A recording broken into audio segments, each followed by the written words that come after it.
Hey folks. Well, this is a little closer to getting back to ye old talking head.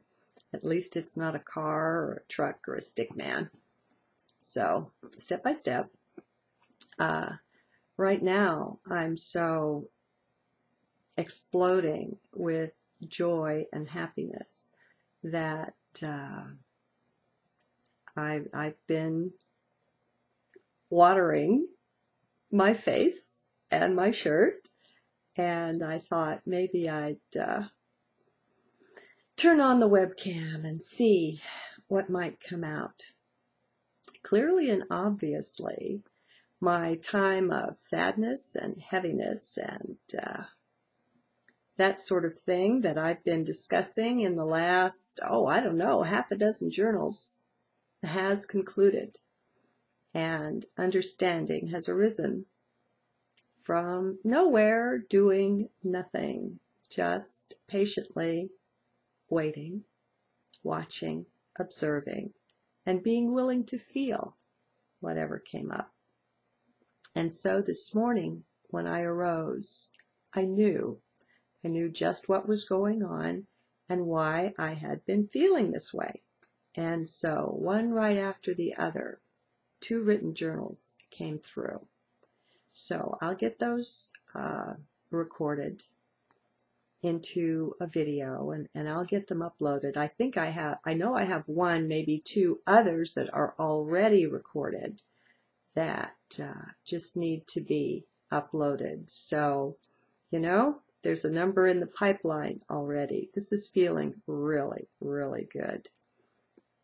I was talking about how we have some difficult astrology, which isn't a bad thing. It's just an uncomfortable thing. But a lot of times our discomfort and the challenges that come, this is when we do the most growth. This is when things are forced out into the open that otherwise can be hidden and put off for a long time. When you're under squares and oppositions with powerful planets, that doesn't work. And especially we're talking Pluto and Uranus. Now, again, I'm not saying the planets themselves are doing this. I'm just saying there's a correlation that somehow there's a connection. And considering that everything that is in all of cosmos is just one, that doesn't surprise me. But then everything is connected. And in its own way, everything causes everything, does it not? What's a cause? What's an effect? If there's no time, how can there be either cause or effect? I don't know. So I'm just swimming in joy, bliss, and delight right now. And let us see if I make any sense. Be in heart.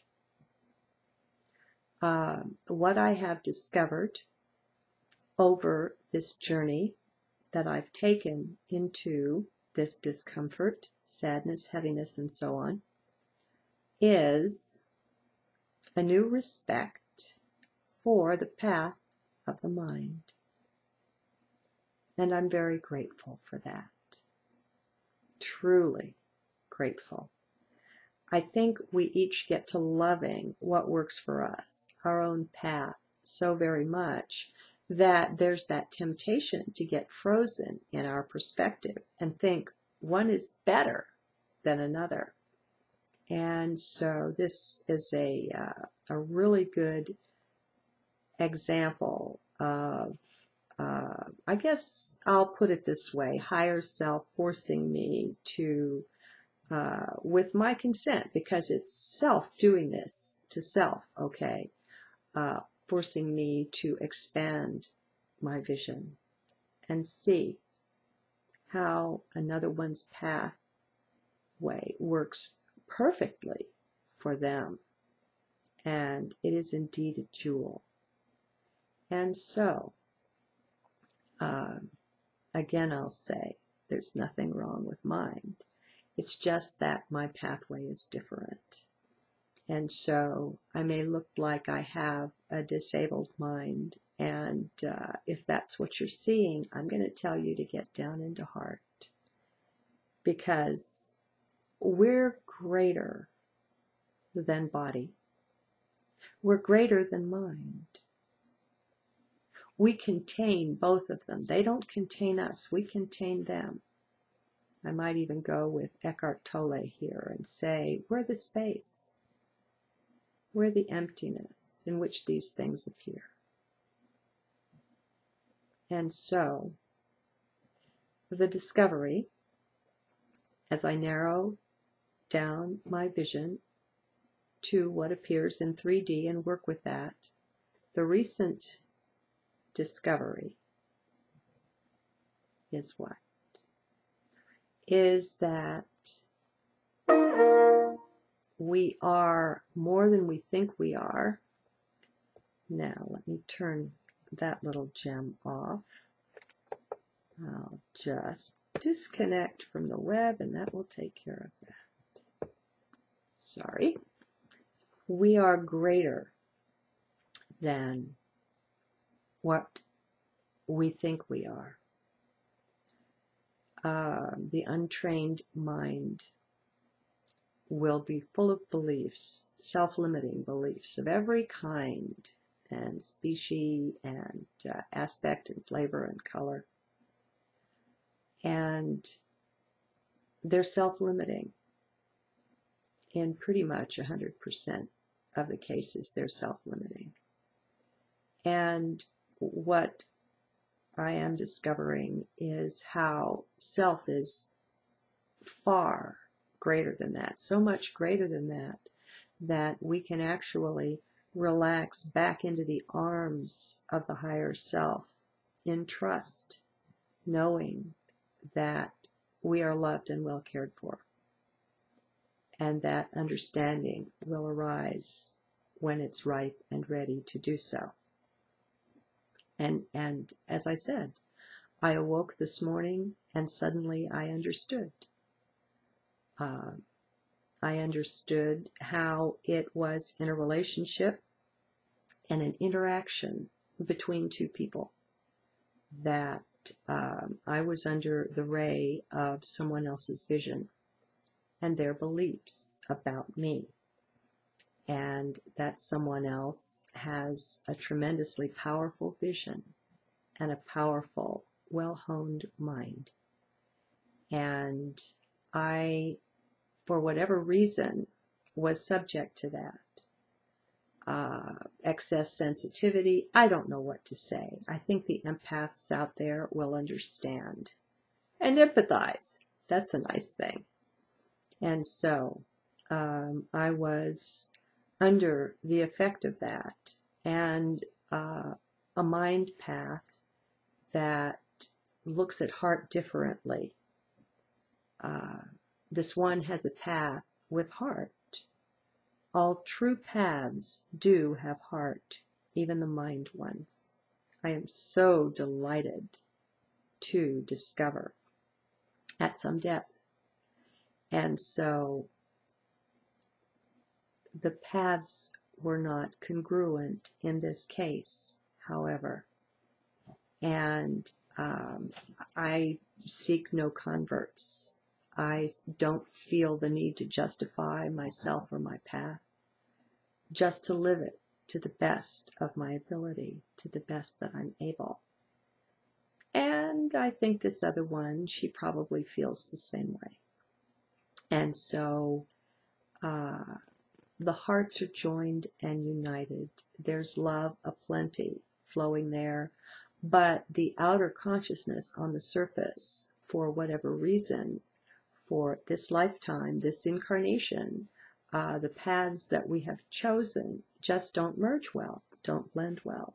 And so we choose to part. And I feel victorious. I feel joyful.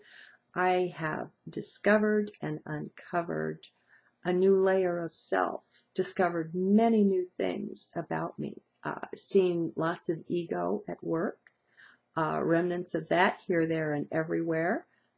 We all have them, I'm pretty sure.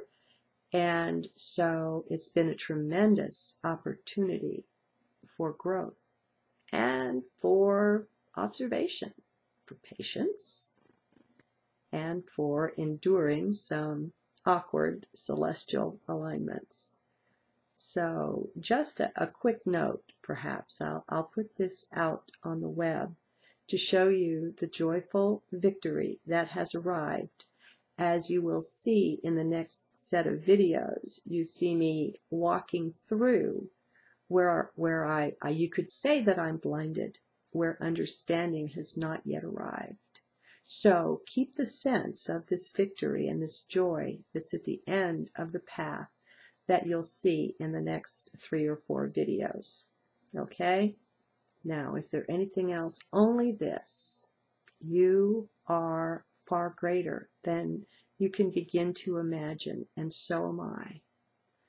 And I keep finding out by leaning back into the arms of this, by calling upon, relying upon Source, upon higher self, what I call heart, or the center, the core of the being.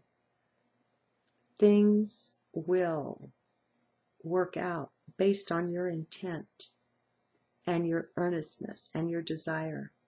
A favorite teacher of mine is Nisargadatta, who is no longer with us in form, unless he chose to reincarnate.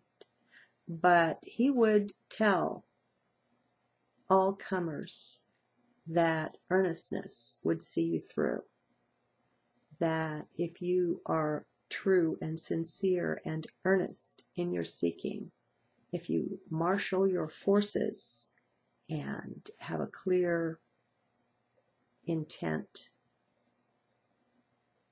to the path and have an earnestness, that's all that's required.